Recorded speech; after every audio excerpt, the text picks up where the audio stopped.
요즘 미국 정치인들이 미국 제조업을 다시 살려야 한다. 공장을 다시 많이 지어야 한다. 이런 이야기를 많이 하던데요. 왜 그렇게 제조업에 집중하는 건지 궁금해요. 그리고 그게 실제로 가능한 건가요? 많은 미국 사람들의 관심사죠.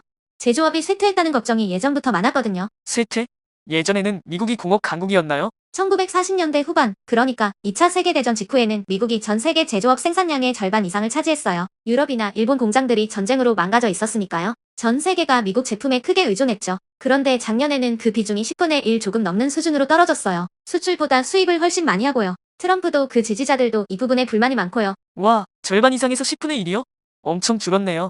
그래서 그걸 다시 예전처럼 되돌리고 싶어 하는 거군요. 브루스 스프링스틴 같은 가수 노래나 다큐멘터리, 소설 같은 데서도 문 닫는 공장 이야기, 일자리 잃은 노동자들 이야기가 많이 나와요. 제조업 일자리가 사라진 것에 대한 안타까움이 담겨 있죠. 진보적인 정치인부터 트럼프까지 제조업 부활은 드물게 양쪽이 다 동의하는 목표처럼 보이고요. 정말 그런 이야기를 많이 들은 것 같아요. 그럼 진짜로 예전처럼 공장이 많이 돌아오면 미국 경제가 확 좋아지는 건가요? 그 부분에 좀 생각할 거리가 있더라고요. 놀라운 사실들이 몇 가지 있어요.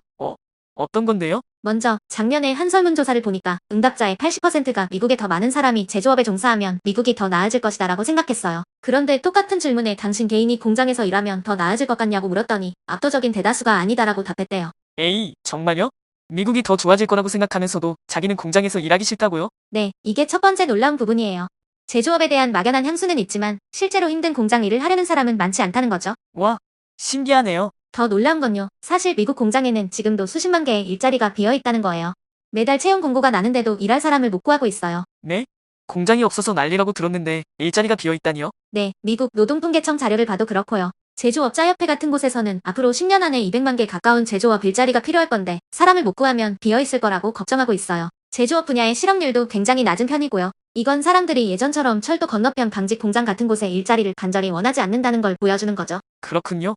저는 무조건 공장이 없어진 줄 알았는데. 그리고 사실 미국 제조업은 예전과는 다른 형태로 여전히 매우 강력해요. 생산량만 보면 거의 역대 최고 수준이에요. 미국은 중국 다음으로 세계에서 두 번째로 제조업 생산량이 많은 나라거든요. 중국은 인구가 미국의 4배가 넘는데도 말이죠. 제조업 생산량이 역대 최고라니요?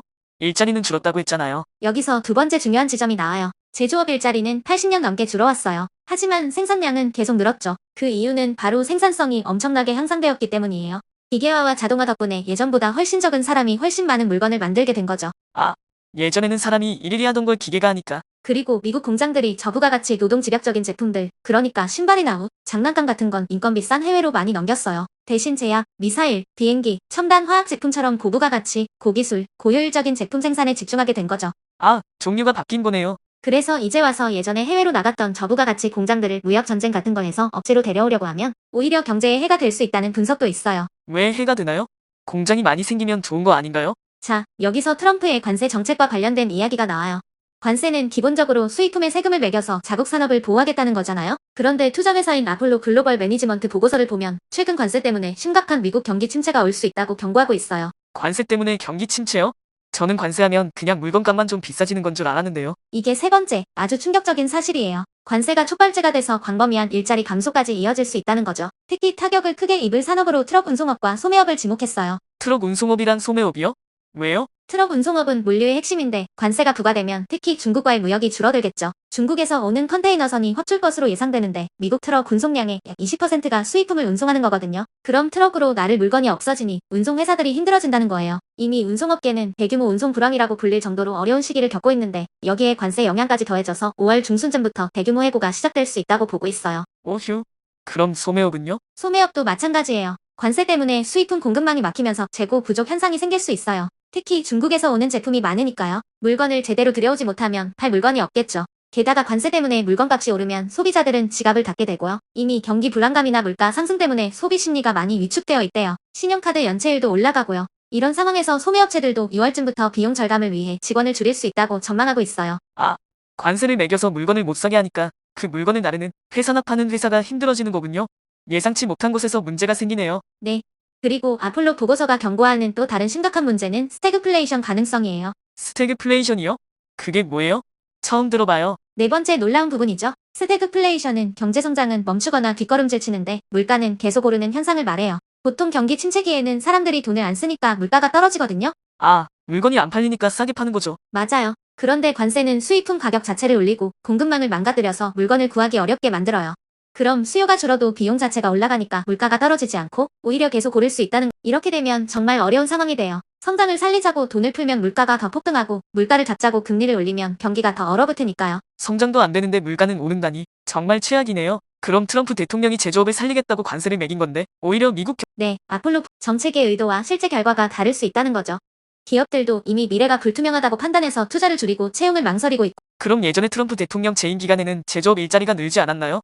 저는 늘었다고 들은 것 같은데요. 그것도 좀 더 긴 역사적인 맥락에서 봐야 하는데요. 흥미로운 데이터가 있어요. 대통령의 임기는 짧은데 일자리 변화는 더 큰 경제 흐름에 영향을 받거든요. 트럼프는 이전 정부 말기부터 시작된 제조업 회복기의 대통령이 됐어요. 그 전에 이미 90만 개의 일자리가 늘어난 상태였죠. 트럼프 재임 초기 2년간은 일자리가 46만 개 정도 더 늘긴 했어요. 오, 늘었었네요. 그런데 그 이후에 다시 줄기 시작해서 지난 트럼프 임기가 끝날 때는 오히려 처음보다 18만 개 넘는 제조업 일자리가 줄어들었어요. 물론 코로나 팬데믹 영향도 있었고요. 바이든 대통령 재임 기간에는 다시 회복해서 76만 개 넘는 일자리가 늘었지만 최근에는 다시 주춤하고 약간 줄어드는 추세고요. 그냥 대통령 한 명 때문에 확 바뀌는 게 아니었군요.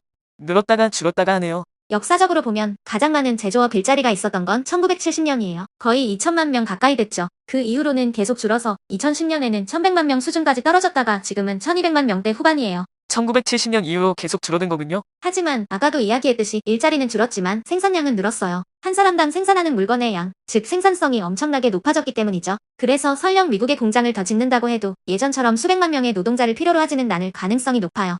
그럼 제조업 부활이라는 말이 우리가 생각하는 것과 좀 다른 의미일 수 있겠네요. 예전 공장 일자리가 돌아오는 게 아니라 첨단 기술로 소수 인원이 많이 생산하는 형태가 되는 거군요. 바로 그거예요. 예전에 미국 인구의 대부분은 농장에서 일했죠. 그런데 지금은 농업에 종사하는 사람은 아주 적지만 미국은 세계 최고의 농산물 수출국이에요. 농업의 목표는 작물을 생산하는 거지 일자리를 만드는 게 아니기 때문이죠.